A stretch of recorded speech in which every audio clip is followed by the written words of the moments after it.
Welcome back to Bible for Self-Starters.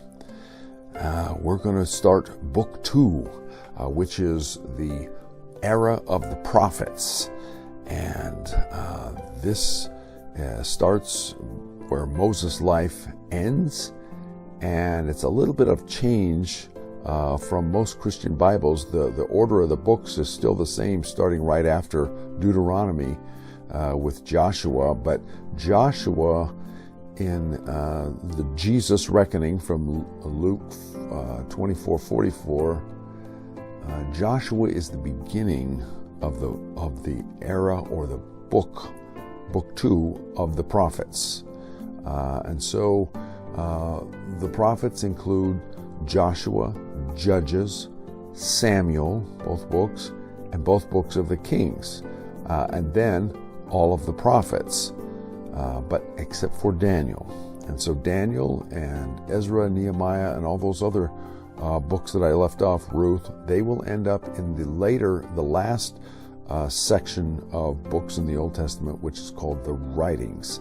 But this is where we stop and think about and meditate on and read about what God did through his servant, the prophets.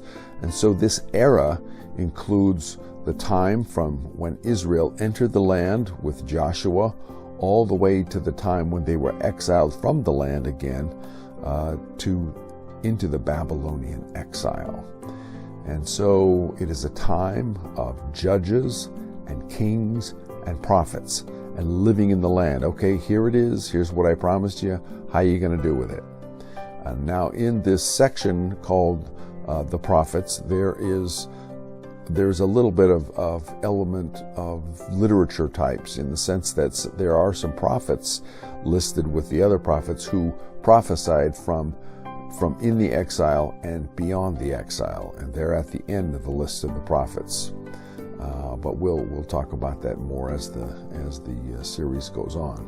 But always in this time of the prophets, this time of the kings, there's tension between the kings and the prophets. And it's really a tension between the power of man and the power of God.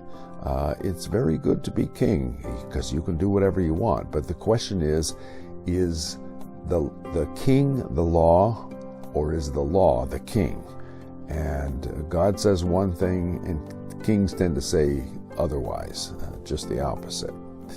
And ironically enough, the most popular kings, the one that we would have probably voted in if we had a vote on such a thing, were often the worst ones in God's view.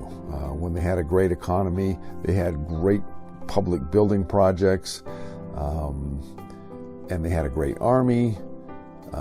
God wasn't always pleased with those things.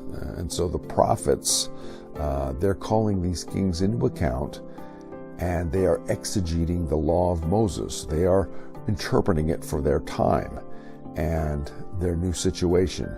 And so we'll find some of those things re-exegeted again in the writings and even in the New Testament. So enjoy your time discussing the era of the prophets.